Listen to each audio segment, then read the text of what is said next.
కూటమి ప్రభుత్వంలో SC, ST పారిశ్రామికవేత్తలకు 751 ఎకరాల భూములు కేటాయించినట్లు పరిశ్రమల శాఖ మంత్రి టీజీ భరత్ స్పష్టం చేశారు. ఎస్సీ, ఎస్టీ పారిశ్రామికవేత్తలకు రాయితీలపై ఎమ్మెల్యే ఐతాబత్తుల ఆనందరావు అడిగిన ప్రశ్నకు ఆయన సమాధానమిచ్చారు.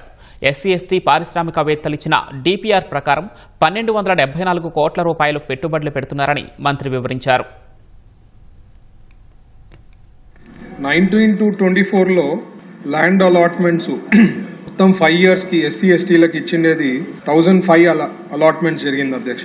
మనం లెస్ దెన్ 20 monthsలో 751 అలాట్మెంట్స్ ఇవ్వడం జరిగింది అధ్యక్ష. దాని ఎకర్స్ లో తీసుకుంటే వాళ్ళు ఇచ్చిండేది 417, మనం ఇచ్చిండేది 268. వాళ్ళు ఇచ్చిన డిపిఆర్స్ ప్రకారం 1274 crores ఇన్వెస్ట్మెంట్ చేయబోతున్నారు ఇన్ 751 లొకేషన్స్ లో. దాని ఎంప్లాయ్మెంట్ జనరేషన్ వచ్చి దగ్గర 17,000 మందికి జాబ్ జనరేషన్ రాబోతోంది అధ్యక్ష. మనకు ఈ ఏదైతే రిబేట్ ఇచ్చామో దాదాపు 37 కోట్లు ఆల్రెడీ ఈ ల్యాండ్కి సంబంధించిన రిబేట్ ఇవ్వడం జరిగింది అధ్యక్ష. సభ్యులు కోరినట్లు ల్యాండ్లోకి సంబంధించింది 25 lakhs క్యాప్ ఉండేది 50 lakhs పెంచమని చెప్పి రిక్వెస్ట్ చేశారు.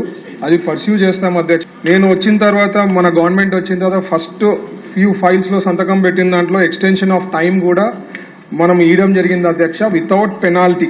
సబ్సిడీస్కి సంబంధించింది, ఇన్సెంటివ్స్కి సంబంధించింది మన ప్రభుత్వం వచ్చిన తర్వాత దాదాపు 270 crores ఇవ్వడం జరిగింది అధ్యక్ష in less than 20 months. Total మీద దాదాపు 2,000 కోట్లు రతన్ టాటా ఇన్నోవేషన్ హబ్ పెట్టడం జరిగింది. అక్కడ కూడా ప్రోత్సాహం అనేది ఉంటుంది అధ్యక్ష. సో వాళ్ళు తీసుకొని వస్తే అక్కడ వర్కౌట్ చేస్తాం.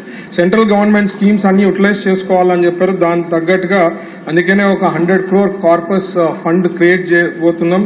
దాంట్లో దాదాపు 5,000 MSMEs కి హెల్ప్ అయ్యేదానికి ఛాన్సెస్ ఉంది అధ్యక్ష.